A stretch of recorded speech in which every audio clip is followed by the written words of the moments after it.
And the session. चलिए फटाफट हम लोग स्टार्ट करते हैं। बहुत देर से मैं आप लोगों का वेट कर रहा था।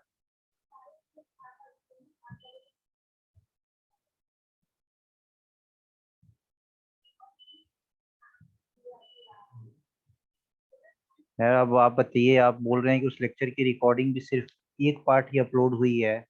आप ये बताइए कि मैं कैसे ढूंढता रहूं? मैं एक दिन में 10-12 क्लासेस लेता हूँ। अब कब मैंने पढ़ाया था, मैं कहाँ अपने जूम ऐप पे उसको ढूंढता रहूंगा? इतना पीछे का रिकॉर्डिंग मेरे से निकालना बहुत मुश्किल हो जाएगा फिर। मैं कहाँ ढूंढता रहूंगा उसे फिर? उस टाइम पे बताना चाहिए था। मैं तो क्लास लेके सेम डे रात को या नेक्स्ट मॉर्निंग तक मैं भेज ही देता हूँ। कभी कभी रात को नहीं भेज पाता हूँ, नेक्स्ट मॉर्निंग में भेज देता हूँ। ऐसा कैसे हो सकता है?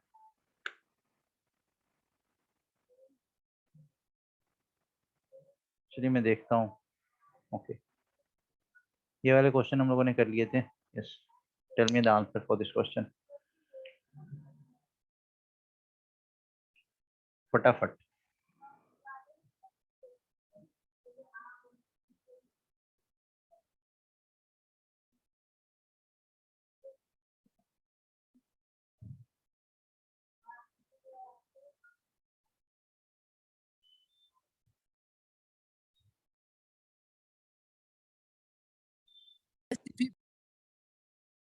कोई भी माइक ऑन नहीं करेंगे, कोई भी नहीं करेंगे।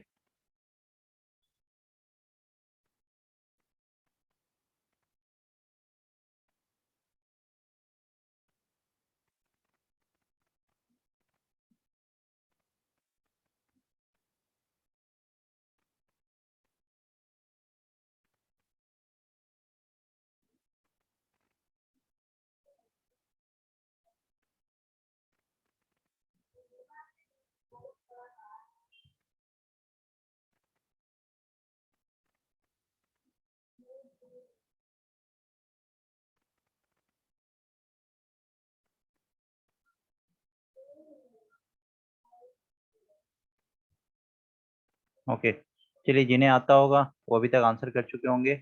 Let's see the answer. UNESCO world heritage site के बारे में बात हो रहा है। Which of the following statement is और are not correct? We have to find out which is not correct. क्या इंडिया के पास 30 कल्चरल साइट्स है? इस 30 कल्चरल साइट्स में एक कल्चरल साइट्स या दो कल्चरल साइट्स का आप नाम बता सकते हैं इन द चैट कॉलम। बहुत सारा साइट्स है, 30 कल्चरल साइट्स में से एक दो का तो नाम बता ही सकते हैं। ताजमहल, अजंता केव्स, हम्पी। अजंता अलोरा। यस, अलोरा। एलोरा बोले तो खजुराहो। चलिए, वंडरफुल। खजुराहो। यस। इंडिया है 7 नेचुरल साइट्स। क्या इंडिया के पास 7 नेचुरल साइट्स है? तो यस, इंडिया है 7 नेचुरल साइट्स। इट्स बिल्कुल करेक्ट। कौन सा है? कौन सा है 7 नेचुरल साइट्स में? एक दो नाम बता दीजिए। सुंदरबन। सुंदरबन, अरे बहुत नीलगिरी। फेमस है। और India has one mixed site. एक मिक्स साइट है, इस एक मिक्स साइट का नाम बताइए। ये तो नाम पता ही होना चाहिए। और इस पे यूपीएससी ने क्वेश्चन भी पूछा है। एक मिक्स्ड साइट पे यूपीएससी ने यस सर। 2015 में भी क्वेश्चन पूछा है। उसके बाद एक क्वेश्चन इसी से रिलेटेड था 2017 में। Yes sir. यस किस स्टेट सर। में लाई करता है, ये क्वेश्चन था। दिया हुआ था पूरा, कंचनजंगा। सर ये yes sir. Yes sir. Kanchenjunga national national park park. Lies in Sikkim. इस पे क्वेश्चन भी बना हुआ है सिक्किम। दो दो बार। स्टेट पीसीएस में तो ना जाने कितनी बार पूछा है ये सब क्वेश्चंस। यस, चलिए। सर लेकिन सर इसका आंसर क्या आएगा? आंसर क्या आएगा? तीनों ही करेक्ट है, तो आंसर क्या आएगा? Not, none of the above. Sir लेकिन अभी तो बहुत है ना, इंडिया में प्रेजेंटली 48 है। इसका अनकरेक्ट इनकरेक्ट दिखा। 46 हो जाए। 48। 44। सर 40 हो। प्रेजेंटली सर ये तो सर दो ऐड प्रेजेंटली सर। 48 है सर सर। हम काम पाए ना सर, एक वो लोकल है, दो ऐड हुए। जियोग्राफी में सर हमने पढ़ा है सर, उसके हिसाब से हमने कॉन्सेप्ट किया। 48। नहीं, 48 44 है था सर अभी शायद। प्रेजेंट। 44 था। 4 ऐड हो गया। हाँ 4 और ऐड हुए हैं। तो लेकिन ये तो उसके हिसाब से गलत है ना क्वेश्चन। नहीं, ये टोटल साइट्स के बारे में नहीं पूछ रहा है, टोटल साइट्स के बारे में ये नहीं पूछ रहा है। और वो ठीक तो है, फिर पता ही है 30 तो ठीक है। ये टोटल साइट्स के बारे में नहीं पूछ रहा है।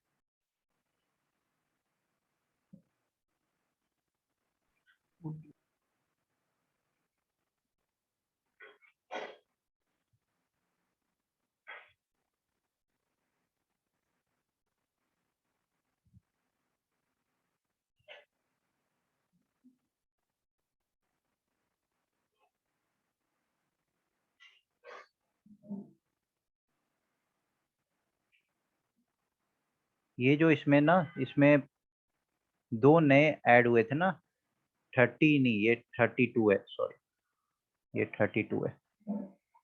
32 cultural, 7 natural and 1 mix site.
Yes, tell me the answer.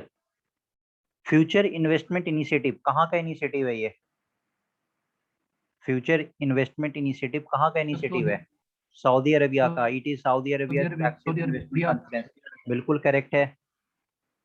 और it was announced in 19। September 2017 by the Public Investment Fund, Saudi Arabia's main sovereign wealth fund। Saudi Arabia का ही ये इनिशिएटिव है और सऊदी अरेबिया में ही, ठीक है। क्या इसको डावोस इन द डेजर्ट बोला जाता है? तो यस सर। इसका nick name Davos in the desert ही बोला जाता है फ्यूचर इन्वेस्टमेंट इनिशिएटिव को। तो ये तीनों करेक्ट है, D is the correct answer for this. Yes sir.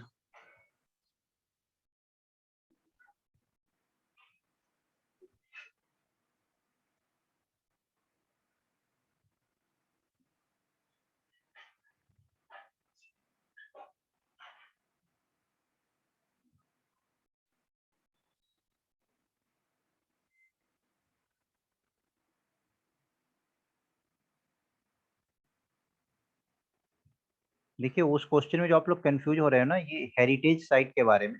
Heritage sites बहुत है ऐसे इंडिया में, 44 48, अभी भी 4 एडिशन हुआ था, 48 बात आप सही बता रहे हो। बट ये यूनेस्को का लिस्ट मैंने आपसे पूछा है, जिसको यूनेस्को ने रिकॉग्नाइज किया है, ठीक है।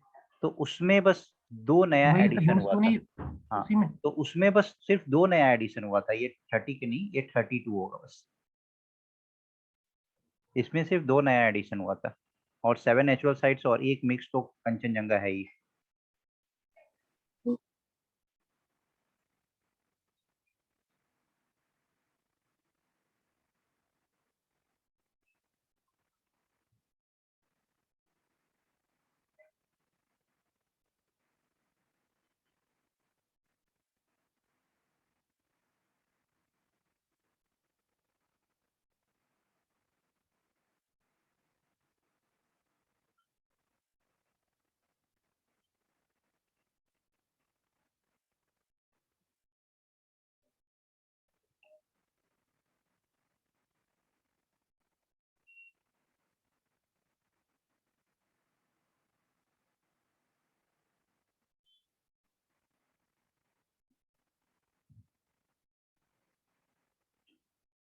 ओके, चलिए, अगर आप लोगों ने पढ़ा होगा ना योजना या कुरुक्षेत्र, कुरुक्षेत्र में भी ये ऑपरेशन ग्रीन आया था, ऐसे ऑपरेशन ग्रीन तो हिंदू पेपर में भी आया था।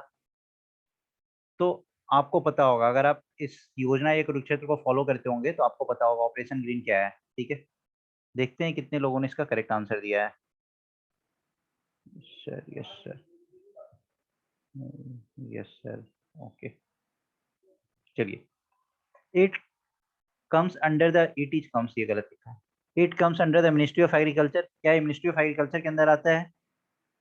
तो लेट्स सी, सबसे इंपॉर्टेंट कोई भी स्कीम होता है ना, तो उस स्कीम से फर्स्ट क्वेश्चन मेरा यही रहता है कि वो किस मिनिस्ट्री के अंदर आता है, किस डिपार्टमेंट के अंदर आता है। ये सब बहुत ही इंपॉर्टेंट क्वेश्चन होता है। तो ये मिनिस्ट्री ऑफ एग्रीकल्चर के अंदर नहीं आता है ऑपरेशन ग्रीन। नहीं, ऑपरेशन ग्रीन किसके अंदर आता है?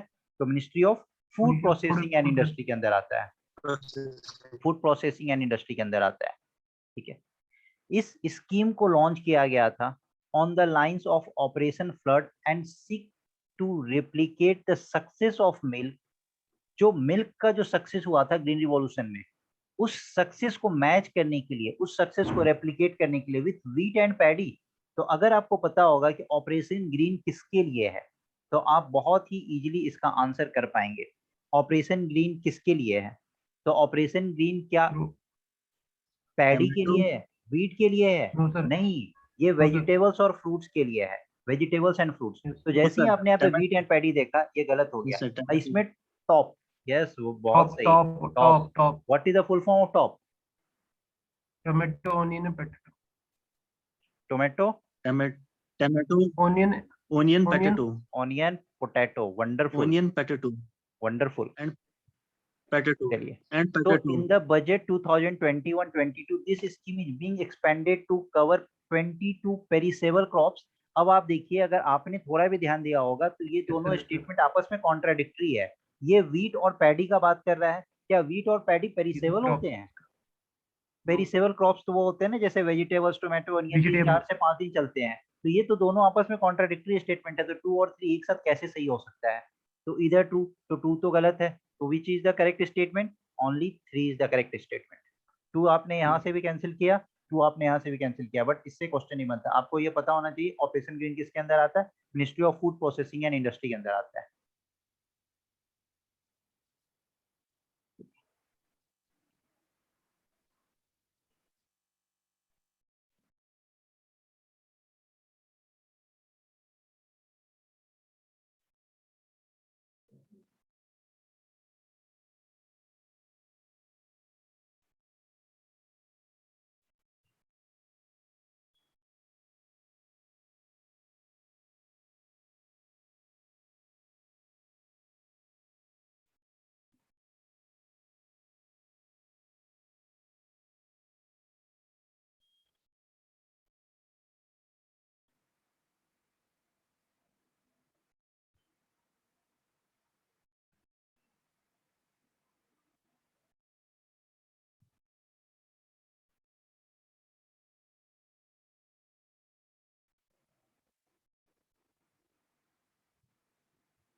चलिए, अगर पता होगा तो अभी तक आप इसका आंसर कर पाए होंगे।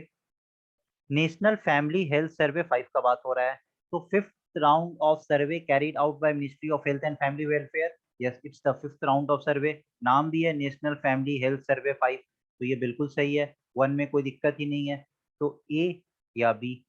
अब सी डी तो आपका आंसर है नहीं। Let's see, the report showed that the child malnutrition levels in 2019 were lower than in 2016 in most states. और दूसरा क्या है? According to this report there has been an increase in child marriage in Tripura, Assam and Manipur. तो national family health सर्वे का जो report आया था उसमें ये पता चला कि जो नॉर्थ ईस्टर्न स्टेट्स है ना, वहाँ पे जनरली चाइल्ड मैरिज में इंक्रीमेंट देखने को मिला है। तो according to this report there has been an increase in child marriage in Tripura, Assam and Manipur. तो दिस इज करेक्ट। अब ये करेक्ट, ये करेक्ट, तो ये गलत क्यों है? The report showed that the child malnutrition levels in 2019 were lower. नहीं, ये हायर था 2016 से, मूड था ये। तो आपको ध्यान देना है, त्रिपुरा, असम और मणिपुर में यहाँ पे क्या हुआ है? चाइल्ड मैरिज बढ़ा है। यहाँ पे चाइल्ड मैरिज बढ़ा है according to national family health survey 5।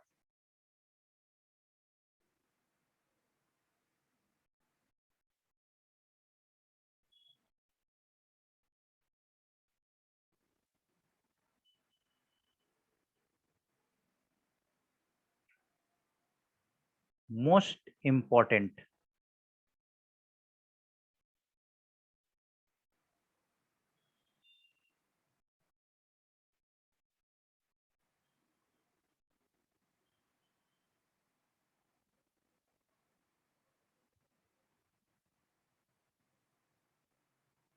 ठीक है, अगर आप लोग आंसर कर रहे हैं ना तो साथ में क्वेश्चन नंबर लिखते चलिए, क्योंकि BCAD ऐसे आता है ना तो पता ही नहीं चल पा रहा है किस क्वेश्चन का आप लोग कर रहे हैं आंसर।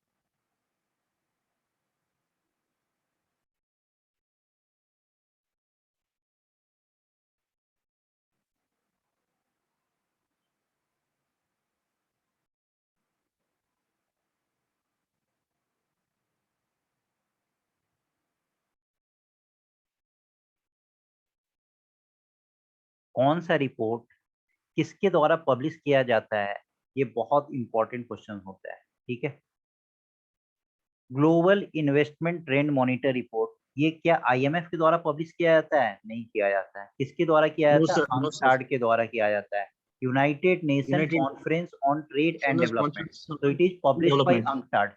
ठीक है, तो फर्स्ट स्टेटमेंट गलत हुआ। फर्स्ट स्टेटमेंट गलत होने के कारण ए और बी आपका आंसर नहीं हो सकता है। तो ऐसे भी आपको पता चल गया कि 3 तो करेक्ट है, तो you have to focus on D. ठीक है, पोस्ट कोविड सिनेरियो देखा गया है, ये कोविड के टाइम पे ये सिनेरियो देखा गया है कि FDI जो है ना वो पूरे वर्ल्ड में कोलैप्स किया है। पूरे वर्ल्ड में FDI कोलैप्स किया है। तो according to this report, global FDI collapse in 2020 falling by 42% compare to 2019। तो ये बिल्कुल सही बात है, ये ग्लोबल FDI कोलैप्स किया है। बट ओनली 2 कंट्री, सिर्फ 2 कंट्री ऐसा है जहां पे इंक्रीमेंट देखा गया है। कौन सा वो इंडिया दो एंड चाइना। कंट्री है? India and China. India and China और सर। इंडिया और चाइना में भी ज्यादा ग्रोथ कहाँ देखा गया है? तो इंडिया में नियरली 13% का यस ग्रोथ सर। देखा गया है, एंड चाइना में नियरली 4 to 5% का ग्रोथ देखा 4%। गया है। Yes. So according yes to sir. this report, India has declined in FDI in 2020 as compared to previous year. No, India has not declined. India और China सिर्फ ये 2 country है जहां पे ग्रोथ देखा गया है। बाद बाकी पूरे वर्ल्ड में FDI कोलैप्स किया है एक्सेप्ट इंडिया एंड चाइना। तो ये काफी अच्छा, ये हम लोगों के लिए अच्छी बात है, और इसलिए मैंने बोला कि काफी इंपॉर्टेंट क्वेश्चन है ये। Global investment trend monitor report ये किसके द्वारा पब्लिश किया जाता है? तो अंकटाड के द्वारा। अंकटाड का फुल फॉर्म क्या है? United nation conference on trade and development.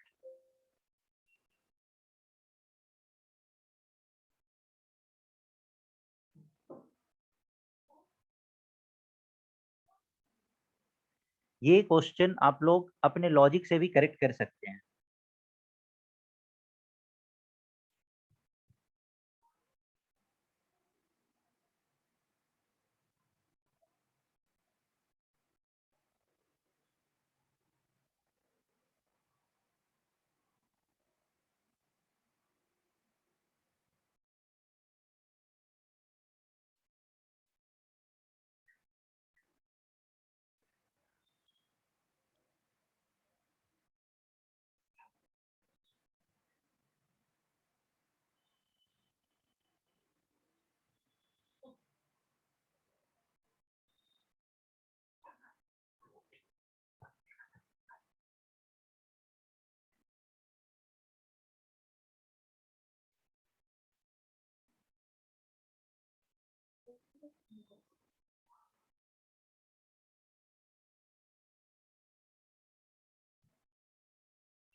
चलिए लेट्स सी द आंसर। ठीक है, इससे ज्यादा टाइम नहीं, इतना टाइम सफिशिएंट है।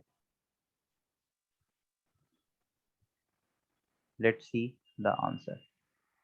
प्रधानमंत्री मातृ वंदना योजना, मुझे कुछ नहीं पता है इस स्कीम के बारे में, कुछ भी मैं नहीं जानता हूँ। ठीक है, मैं क्या करूंगा, मैं क्वेश्चन रीड करूंगा। It is a centrally sponsored scheme, मुझे ये भी नहीं पता है कि सेंट्रली स्पॉन्सर्ड है कि सेंट्रली सेक्टर है, तो ये तो हम लॉजिक से कर ही नहीं सकते हैं। ठीक है, it is a cash transfer scheme of ₹5,000 for pregnant women, तो मातृ वंदना से लग रहा है कि हाँ प्रेग्नेंट वुमेन के लिए हो सकता है। ठीक है, the women work Yes, in sir. Public sector undertaking can avail this scheme. अब अगर ये No, पांच sir. हजार रुपए का ये स्कीम है, गवर्नमेंट अगर इस तरीके की स्कीम लाता है तो जनरली गवर्नमेंट ऐसा स्कीम किसके लिए लाएगा? Those working in the informal sectors, Sir, जो किसी भी स्कीम्स में कवर्ड नहीं हुए हैं, गवर्नमेंट उनके लिए ना इस तरीके की स्कीम्स लाएगा। तो जो किसी भी स्कीम्स में कवर नहीं हुए हैं, तो the women work in the public sector can't avail this scheme, इस स्कीम को अवेल नहीं कर सकते हैं। तो थर्ड गलत, थर्ड गलत का मतलब ये भी गलत, ये भी गलत और ये भी गलत, तो only 1 and 2। It is a cash transfer scheme of 5,000 for pregnant women, और ये सेंट्रली स्पॉन्सर्ड स्कीम है। एक होता है central sector scheme, central sector का क्या मतलब होता है? sir, जिसमें 100%। स्टेट भी फाइनेंस। फुली सर फुली हाँ हाँ, सेंट्रल सेक्टर मतलब वो सेक्टर ही किसका है? सेंटर का है। तो वहाँ पे 100% स्पॉन्सरशिप किसका होता है? सेंटर का होता है। और सेंट्रली स्पॉन्सर्ड स्कीम में होता है कि सेंटर और स्टेट दोनों का होता है। both center and state are involved.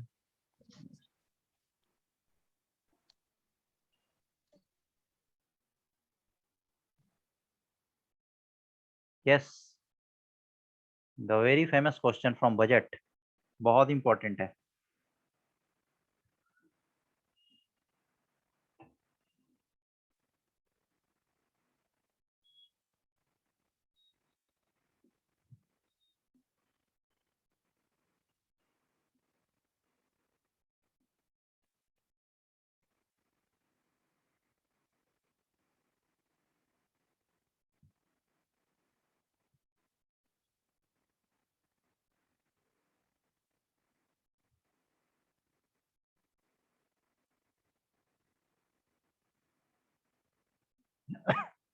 कल भी हमने फिजिकल डेफिसिट पे क्वेश्चन किया था, आज बजट पे क्वेश्चन हो रहा है।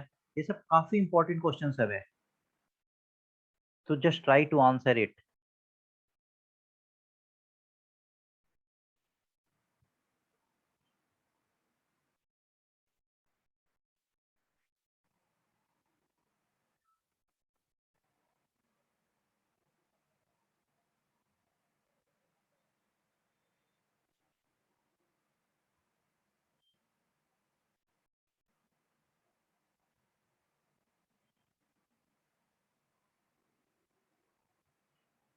Write the question number along with the solution.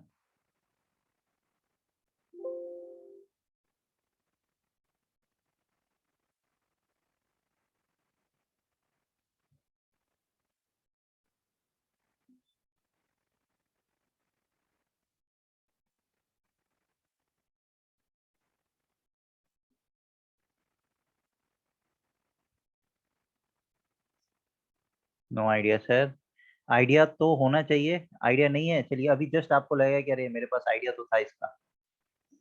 Okay, यहाँ पे दे रहा है ना, largest source of finance, budget है।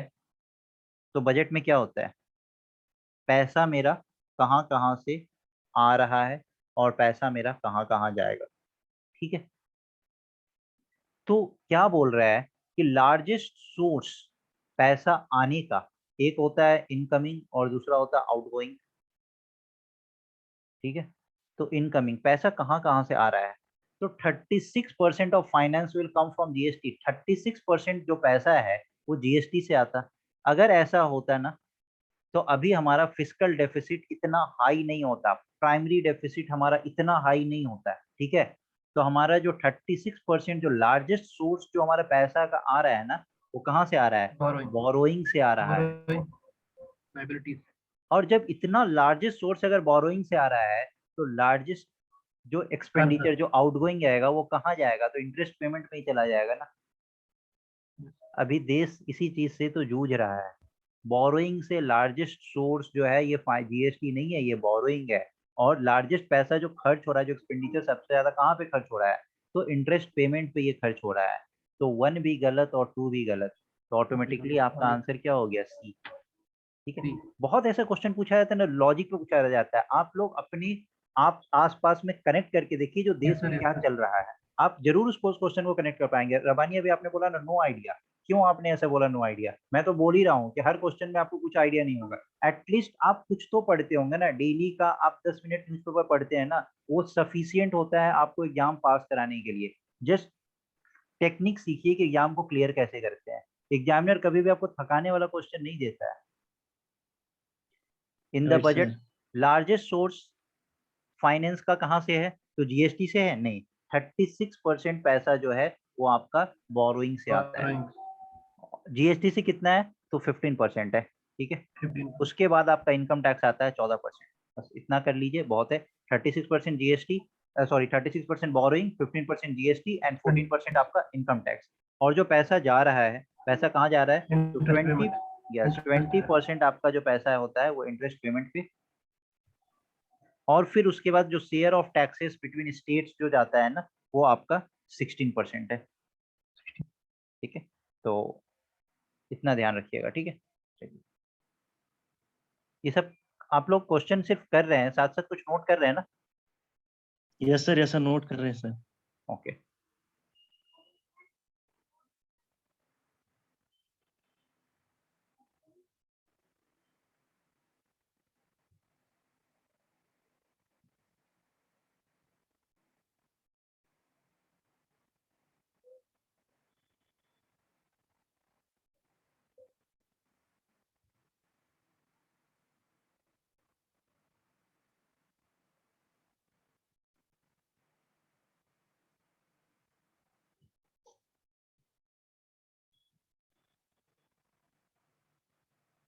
अगर इसका मतलब पता होगा ना, तब ये क्वेश्चन ऑटोमेटिकली आप करेक्ट कर लेंगे।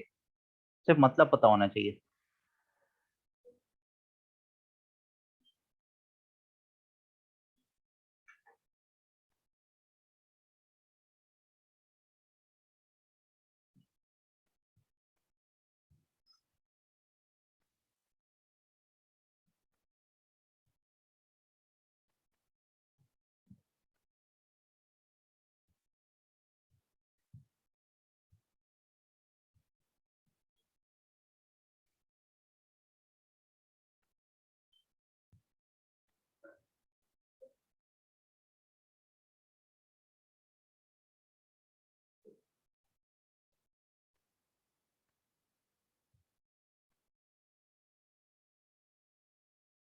रेवेन्यू एक्सपेंडिचर का दूसरा नाम जानते हैं क्या होता है? Status Q. और कैपिटल एक्सपेंडिचर का दूसरा नाम कैपेसिटी बिल्डिंग।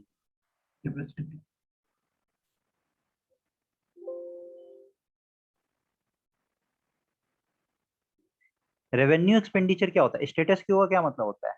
जो प्रेजेंटली आप जो खर्च करते हैं। और कैपिटल एक्सपेंडिचर क्या होता है? हर वो पैसा जो आपको बाद में कुछ इनकम देता है। कैपेसिटी बिल्डिंग, जैसे आपसे मैं छोटे लेवल पे पूछ रहा हूँ, आप 100 रुपीज अर्न करते हो, ठीक है?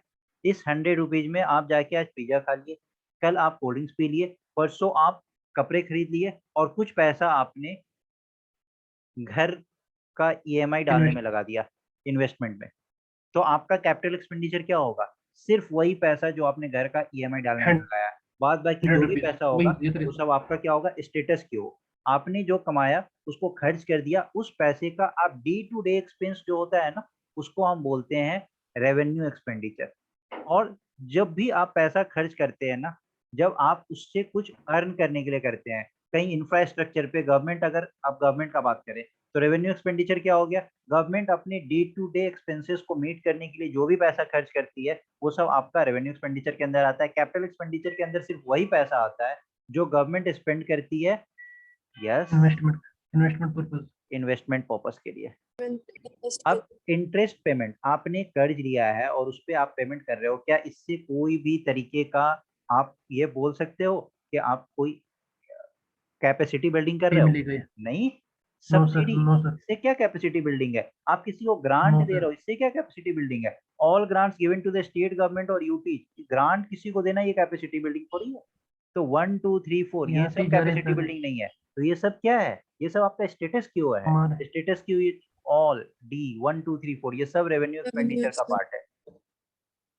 वंडरफुल। चलिए, जिन्होंने करेक्ट किया है दैट्स नाइस, जिन्होंने नहीं किया है लर्न करने के लिए बहुत ही अच्छा क्या है।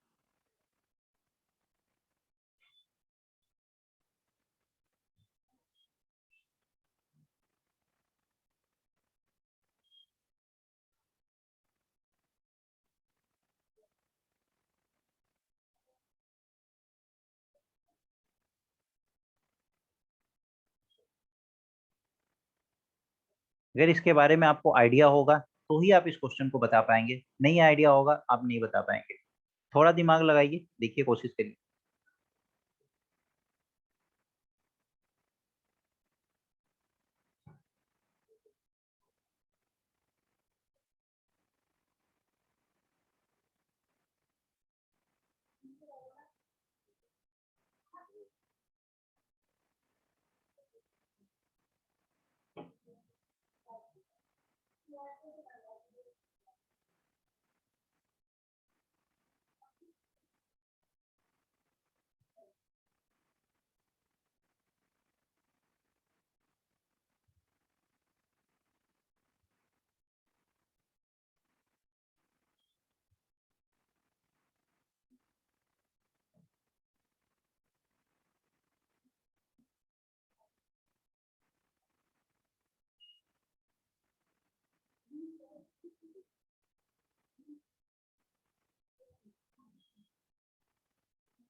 प्लीज क्वेश्चन नंबर के साथ डाल के लिखा करिए, पता ही नहीं चलता है किसका आंसर है।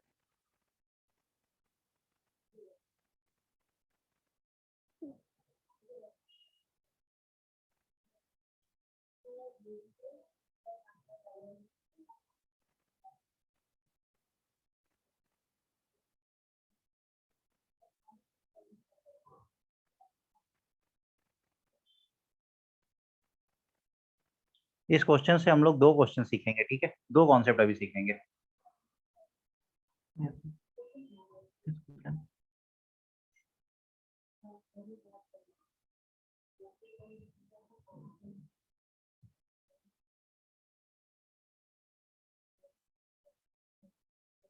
And it's my humble request to all of you, जो लोग भी क्लास कर रहे हैं ना, जैसे इस तरीके का है ना, अगर आप नेट पे सर्च करेंगे ना तो जस्ट 5 सेकंड के अंदर आपको पता चल जाएगा कि इसका डेफिनेशन क्या है और आप उसका आंसर बता देंगे।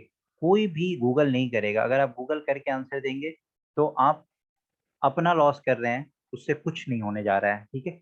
अभी आप यहाँ पे जो क्वेश्चंस कराने का मकसद है, ऐसे मैं आपको सारा क्वेश्चन दे दूं घर पे आप बैठ के कर लीजिए, क्लास करने का मतलब ही नहीं है। जो क्वेश्चन कराने का मकसद है वो है कि आपको सिखाना, लर्न करना, ठीक है। आप गलत करेंगे तभी आप लर्न कर पाएंगे। तो ये मुझे समझाना था, मैंने आपको समझा दिया।